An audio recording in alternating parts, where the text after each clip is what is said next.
For sure, meron ka nang napapanood na video kung saan ang isang programmer ay hinahanap niya yung missing semicolon. Nakakatawa pero totoo to. Nangyayari to sa mga developers. Isang semicolon lang, possible yung buong program mo hindi na mag-function. Hi guys, this is Josiah. Welcome to another project of Code Sprint where I talk about programming for 30 days. Samahan nyo ako kumain itong Belgian chocolate with no sugar. Pero totoo nga ba kapag walang semicolon ang isang line, hindi na talaga mag-function properly ang program mo?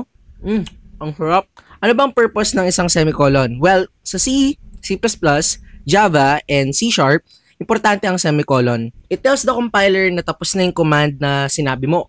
Tapos na tong command, yung susunod naman. So when you forget to add the semicolon, the compiler doesn't know where the instruction ends. Kaya minsan yung compiler magkakaroon ng red line or error. And yes, totoo na yung compiler mismo magsasabi sa'yo na may error ka. So automatically, ma-avoid na natin yung walang semicolon. So hindi magic yon. It's part of the compiler's syntax checking process. Now, can some programs run without a semicolon? Absolutely. Depende to sa language. For example, Python. Ewan ko rin bakit walang semicolon ng Python, pero they use line breaks and indentation to end a statement. And it works perfectly fine. Now, in JavaScript, medyo tricky to kasi ang JavaScript ay may tinatawag na automatic semicolon insertion. Pero minsan nagkakamali ito and it sometimes causes error.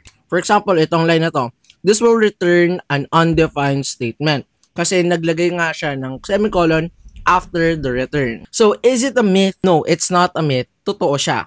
Missing semicolons can really break your code, but it depends on the language that you are using. If you're using Python, Ruby, Go, and Swift, no semicolons are needed. And if you are using JavaScript, well, it's optional because sometimes it can create unexpected bugs. You know, semicolons might look small, pero malaki ang epekto nito sa code.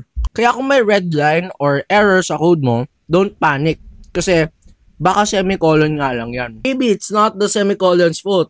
Baka yung programmer na mismo. Hey, if you love these types of contents, make sure to hit that like and follow for more. Don't forget the semicolon,